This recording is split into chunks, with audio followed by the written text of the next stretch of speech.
ഷഫീദ്, ഇപ്പോൾ അദ്ദേഹം പറയുകയുണ്ടായി സർക്കാർ ഇക്കാര്യത്തിൽ നിലവിൽ സ്വീകരിച്ചു വരുന്ന നടപടികൾ, പക്ഷെ അപ്പോഴും ഒരു നിയമ പിൻബലം വേണം ഇക്കാര്യത്തിൽ. നേരത്തെ ഷഫീദ് സൂചിപ്പിച്ച പോലെ തന്നെ, പക്ഷേ അതിലേക്ക് എത്താൻ ആ നടപടിക്രമങ്ങൾ പൂർത്തിയാക്കേണ്ടതുണ്ട്. മുഖ്യമന്ത്രി തന്നെ നേരത്തെ അത് ഈ വാർഷികാഘോഷ പരിപാടികളുമായി ബന്ധപ്പെട്ട ഒരു പ്രസംഗത്തിൽ തന്നെ വ്യക്തമാക്കിയതാണ് സർക്കാർ സ്വീകരിക്കാൻ പോകുന്ന നടപടികൾ. അപ്പോൾ അങ്ങനെ ഒരു നിയമ സാധ്യത കൂടി തേടുന്നു സർക്കാർ, അതിലേക്കുള്ള പ്രാഥമികമായ നീക്കങ്ങൾ നടത്തുന്നു അല്ലേ ഷഫീദ്?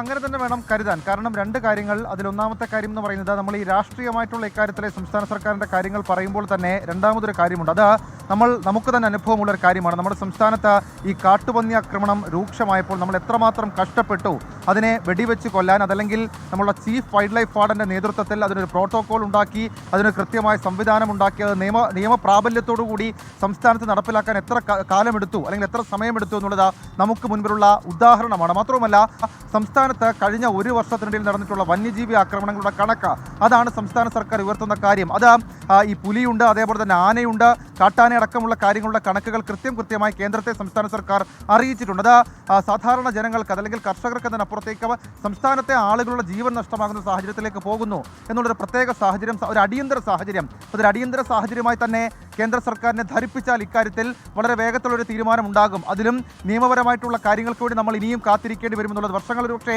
കാത്തിരിക്കേണ്ടി വരുമെന്നുള്ളത് നമുക്ക് മുൻപിൽ യാഥാർത്ഥ്യമുള്ളൊരു കാര്യമാണ്. പക്ഷേ അപ്പോൾ തന്നെ സംസ്ഥാന സർക്കാർ ഇങ്ങനെ ഒരു സ്റ്റെപ്പ് വെക്കുന്നു എന്നുള്ളത് ഒരു പക്ഷേ അതൊരു ആശ്വാസകരമായ തീരുമാനമാണ്. പക്ഷേ അത് നിലമ്പൂർ ഉപതെരഞ്ഞെടുപ്പിൽ ചർച്ചയാക്കുമെന്നുള്ള കാര്യത്തിൽ തർക്കമില്ല. കാരണം ഇതിനോടകം തന്നെ നിലമ്പൂർ ഉപതെരഞ്ഞെടുപ്പിൽ പ്രധാനപ്പെട്ട ഒരു ക്യാമ്പയിൻ വിഷയമായി ഇത് ഉയർത്തുമ്പോൾ ഇടതു നേതാക്കൾക്ക് ഇതിനെക്കുറിച്ചൊരു കൃത്യമായ മറുപടി അതുണ്ടായിരുന്നില്ല. നിലവിൽ ഇപ്പോൾ ഇന്നത്തെ മന്ത്രിസഭാ യോഗത്തിൽ ഈ തീരുമാനമെടുത്ത് സർക്കാർ മുന്നോട്ട് പോകുമ്പോൾ അതിനൊരു മറുപടി കൂടി, അതല്ലെങ്കിൽ രാഷ്ട്രീയമായ പ്രതിരോധം കൂടി ഉയർത്താൻ കഴിയുന്നുണ്ട് എന്നുള്ളത് ഒരു നേട്ടമായി, ഇടതുമുന്നണി സംബന്ധിച്ചിടത്തോളം നേട്ടമായി കൂടി അത് മാറുന്നുണ്ട്. പക്ഷേ അത് ഇതിൻ്റെ യാഥാർത്ഥ്യബോധത്തോടെയുള്ള നീക്കങ്ങൾ അത് എത്രമാത്രം സാധ്യമാകും എന്നുള്ളത് നമുക്ക് ഇന്നത്തെ ക്യാബിനറ്റ് യോഗത്തിലെ പ്രധാനപ്പെട്ട തീരുമാനമാണ്. നിയമവകുപ്പ് സെക്രട്ടറിയുമായി കൂടിയാലോചിച്ച് വനം വകുപ്പ് സെക്രട്ടറി ആയിരിക്കും അതിന്റെ ഡ്രാഫ്റ്റ് അടക്കമുള്ള കാര്യങ്ങൾ തയ്യാറാക്കുക.